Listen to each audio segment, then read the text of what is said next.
വീട്ടിലേക്ക് പോകാം. കടി കൊള്ളാൻ ആളുകൾ കാത്തു നിൽക്കുന്നുണ്ടോ നോക്കാം. മുട്ടയിടാൻ വെള്ളം കെട്ടി നിൽക്കാൻ ഇടയുള്ള ഉറവിടങ്ങൾ തേടാം. കടി കൊള്ളാൻ ആരും കാത്തു നിൽക്കില്ല. ഡെങ്കിപ്പനിയും ചിക്കൻ ഗുനിയും ഒക്കെ വരുമെന്നറിയാം. വേനൽക്കാലം അല്ലേ, എല്ലായിടവും കരിക്കും തൊണ്ടുകൾ കാണും മുട്ടയിടാൻ. ഇല്ലെന്നേ, കരിക്കുന്നുണ്ടൊക്കെ കമത്തി വെച്ചേക്കുന്നു. നമുക്ക് വീടുകളുടെ വടക്കേപ്പുറം കൂടി നോക്കാം. വീടുകളുടെ വടക്കേപ്പുറം നോക്കിയിട്ടും ഒന്നും കിട്ടിയില്ല. എല്ലാം വെള്ളം കയറാത്ത വിധം മൂടിയിരിക്കുന്നു. നമുക്ക് ആമ്പലുള്ള സിമന്റ് തൊടികളിൽ പോയാലോ? ഇതിലൊക്കെ ഗപ്പി മീനിനെ വളർത്തുന്നുണ്ട്. നടക്കില്ല. ഇവിടെയും വെള്ളം കെട്ടി നിൽക്കുന്ന സ്ഥലമൊന്നും കാണുന്നില്ലല്ലോ.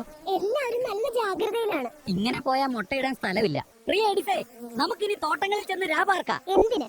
തോട്ടങ്ങളിലെ റബ്ബർ പാൽ ശേഖരിക്കുന്ന എല്ലാ ചിരട്ടകളും ഉപയോഗശേഷം കൃത്യമായി കമഴ്ത്തുന്നുണ്ട്.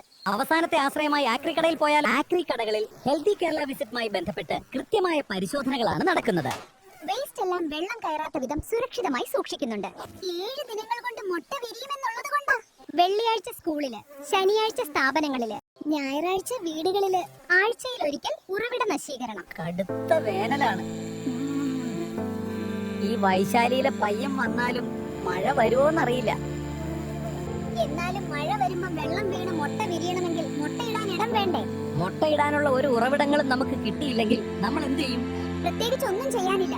ഇവിടെ ആരോഗ്യ ജാഗ്രത പ്രവർത്തനങ്ങൾ കാര്യക്ഷമമായി നടക്കുന്നുണ്ട്. നമുക്ക് വേറെ സ്ഥലം തേടി പോകാം.